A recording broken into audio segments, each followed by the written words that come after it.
Hi అండి. ఈ కథ నచ్చితే లైక్ చేసి సబ్స్క్రైబ్ చేసుకోవడం మర్చిపోవద్దు. ఇప్పుడు కథలోకి వెళ్దాం. నిజం రా, ఏడవకు, చూద్దాం రేపు ఏం జరుగుతుందో. ముందు నువ్వు పడుకో అని శక్తి తన రూమ్కి వెళ్ళగానే అరవి బాధగా రానం చూసింది.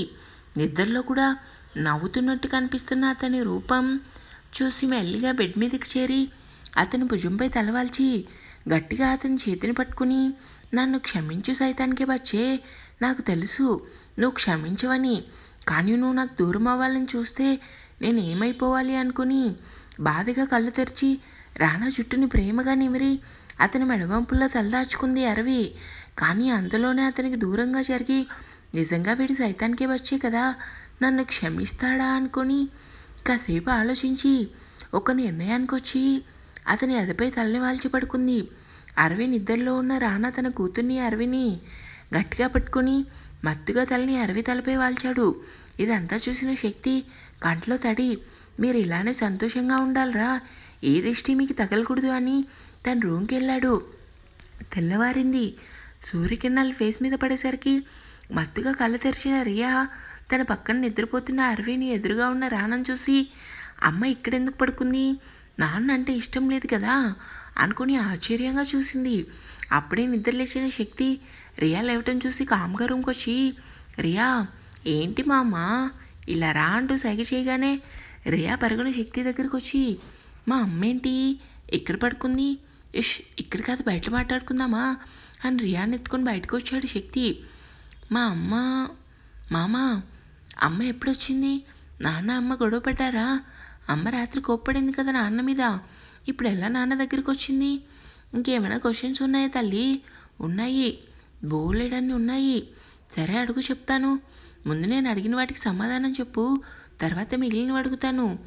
ఎక్కడ పోతాయి అబ్బ పొలికలు, పొగరికి కోపానికి ఏం తక్కువ లేదు అనుకుని, సరే బయట ఇద్దరం కూర్చుని మాట్లాడుకుందామే అంటూ ఇద్దరు బయటికి వెళ్ళారు.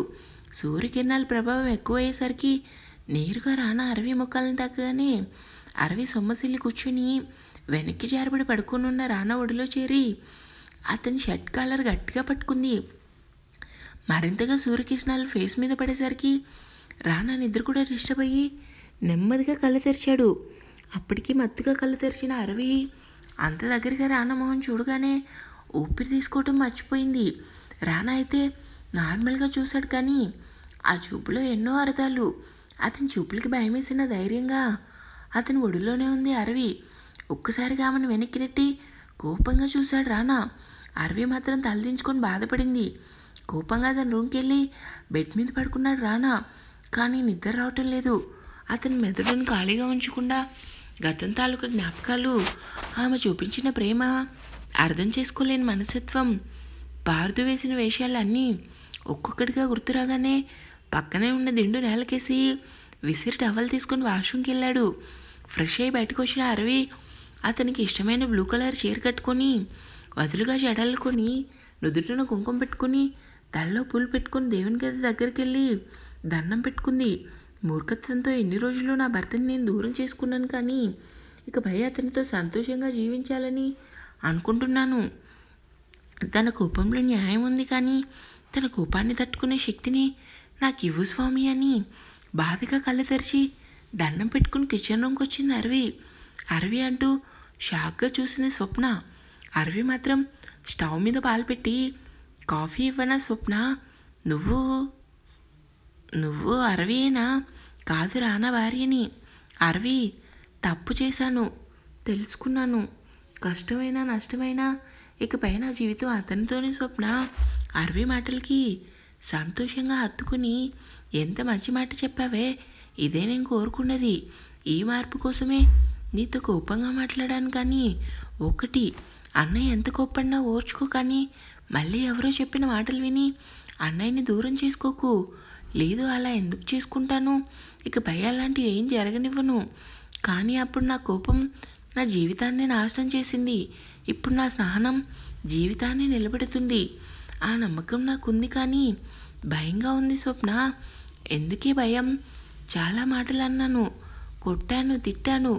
చివరికి అంత బాధలోనూ కూడా నన్ను ఒక చిన్నపిల్లలా బుజ్జగించి నీ నిర్ణయం మార్చుకో అంటూ నచ్చ చెప్పాలని చూశాడు. అయినా సరే నేను మాట వినలేదు. ఇప్పుడు అవన్నీ తలుచుకుంటుంటే ఏదో మూలన భయంగా ఉంది. అసలు నన్ను క్షమిస్తాడా అని. నేను ఒకటి చెప్తాను, చేస్తావా? ఏంటి స్వప్న? ఒకప్పుడు రానా నిన్ను ఎంత ప్రేమించాడు? నాకంటే ఎక్కువగా చెప్పాలంటే ఆకాశం అంత ప్రేమని పంచాడు. ఒకప్పటి అతని ప్రేమ నిన్ను మాయ చేసింది కదా. ఇప్పుడు నువ్వు కూడా చెప్పలేనంత ప్రేమని అతనికి పంచు. అరవి తప్పకుండా అన్నయ్య మనసు మారుతుంది. ఆ ప్రేమ ఎలా ఉండాలంటే నీ కేరింగ్, నీ ఓర్పు అన్నీ చూసి అన్నయ్య మనసు మార్చుకుంటాడు. కానీ ఒక్కటి, ముందు అన్నయ్య కోపంగా ఉన్న రియా కోసమైనా మనసు మార్చుకుంటాడు. అప్పటి వరకు నువ్వు ఓపిక పట్టు. ఇంతకుముందు నీ జీవితం ఎలా ఉండేది, అంతకు మించి సంతోషంగా ఉంటుందా నమ్మకం నాకుంది. అరవి, నువ్వు పిచ్చి ఆలోచనలు ఏం పెట్టుకోకు. ముందు నువ్వు అన్నయ్యకి కాఫీ ఇవ్వు. అంతేకాదు తన పనులన్నీ నువ్వే చేయాలి. అర్థమైందా? ఇప్పుడు నువ్వు అరవి కాదు, రానా భార్యవి, సరేనా? అర్థమైంది స్వప్న. రియాన్ నేను రెడీ చేస్తాను, కానీ నువ్వు ముందు కాఫీ ఇవ్వని స్వప్న బయటికి వెళ్ళగానే అరవి ఆలోచిస్తూ కాఫీ కప్లో వేసి రానా రూమ్ దగ్గరకు వచ్చింది. డోర్ ఓపెన్ చేద్దామన్నా ఆమెకు ధైర్యం సరిపోవటం లేదు. నుదుటిన పెట్టిన చిరు చెమట తుడుచుకుని భయంగా డోర్ ఓపెన్ చేసింది. అప్పుడే స్నానం చేసి బయటకు వచ్చిన రానా తన రూమ్లో ఉన్న అరవిని చూడగానే షాక్ అయ్యాడు. చీరలో నుదుటిన కుంకుమతో, ఆ కళ్ళకు కాటుకద్ది, జడలో కనకాంబరాలు పేర్చుకుని ఆమె ఎంతో అందంగా ఉంది. నిన్నటి అరవికి ఇప్పుడున్న అరవికి చాలా తేడా కనిపిస్తుంది. ఇప్పుడు ఆ ముఖంలో కళ, పెళ్ళైన కొత్తలో తన ముఖం ఎంత సంతోషంగా ఉండేదో ఇప్పుడు ఆమె మొహం అంతే సంతోషంగా కలకలాడుతుంది. అడుగులో అడుగేసుకుంటూ అతని ముందుకొచ్చి చేతిలో ఉన్న టవల్ తీసుకుని కాఫీ ఇచ్చి టవల్ ఆరేసి డ్రెస్సింగ్ రూమ్కి వచ్చి అతని బట్టలు, వాచ్, థింగ్స్ అన్నీ తీసి బెడ్ మీద పెట్టింది. ఆమె చేతులు వణుకుతున్నాయి. ఏమంటాడో, అసలు ఎలా రియాక్ట్ అవుతాడన్న భయం అరవిని తెగ భయపడుతుంది. తొందరగా రెడీ అయ్యి కిందకి రా, గుడికి వెళ్దాం. అతని ముఖం చూసే ధైర్యం లేక తలదించుకొని చెప్పింది. అరవి. రానా మాత్రం ఏం మాట్లాడలేదు. చేతిలో ఉన్న కాఫీ కప్ పక్కన పెట్టి, నా రూమ్కి రావాలంటే పర్మిషన్ తీసుకొని రావాలి. నువ్వు బయటికి వెళ్ళు. బయట వాళ్ళు కదా పర్మిషన్ తీసుకొని వచ్చేది, భార్యను. నేనెందుకు పర్మిషన్ తీసుకొని రావాలి? ఏంటి ఏమన్నావు? వినిపించలేదు నాకు, మళ్ళీ చెప్పారువి. బయట వాళ్ళు కదా పర్మిషన్ తీసుకొని రావాలి, భార్యని నేనెందుకు పర్మిషన్ తీసుకొని వస్తాను? ఎవరితో మాట్లాడుతున్నావు నువ్వు? మీతోనే. నువ్వు ఎవరి భార్యవి?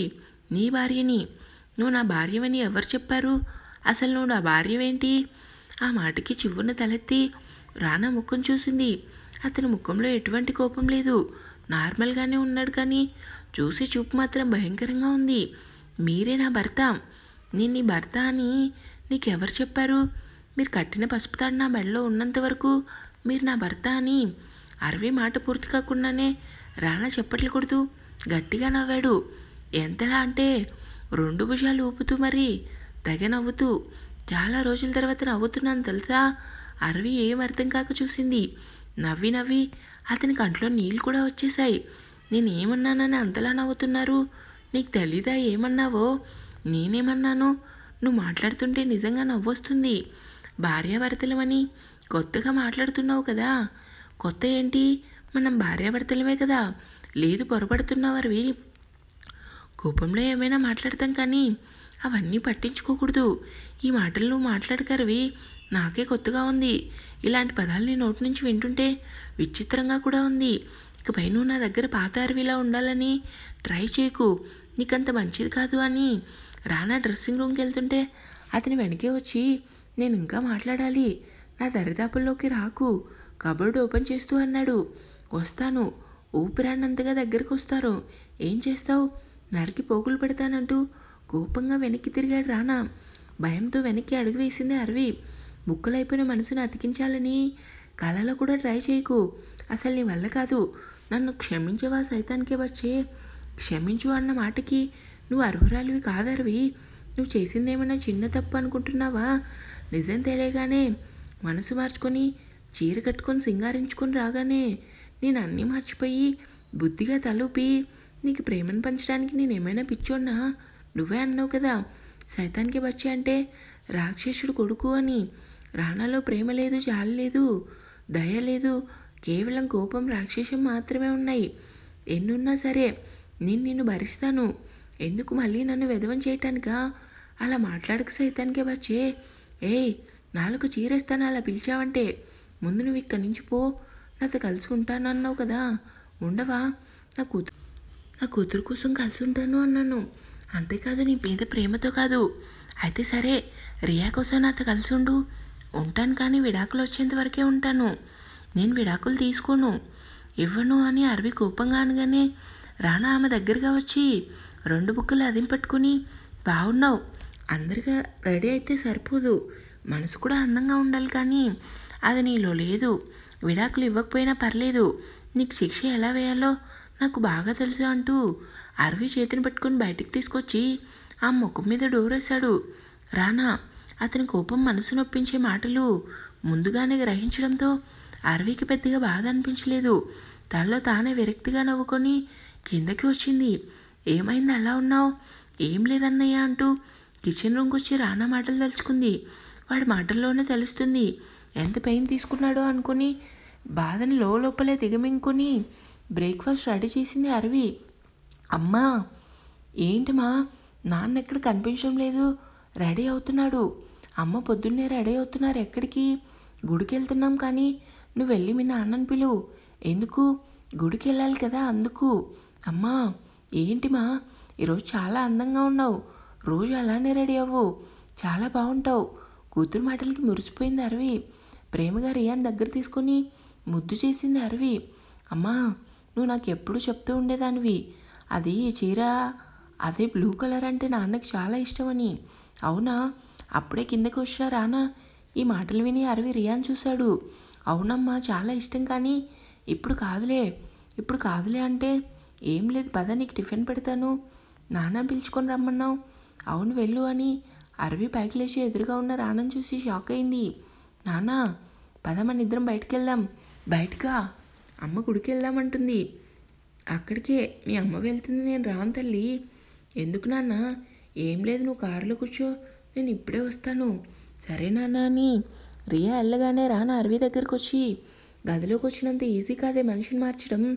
అనుభవించు, జీవితాంతం నేను వేసే శిక్ష అనుభవించు. అనుభవిస్తాను.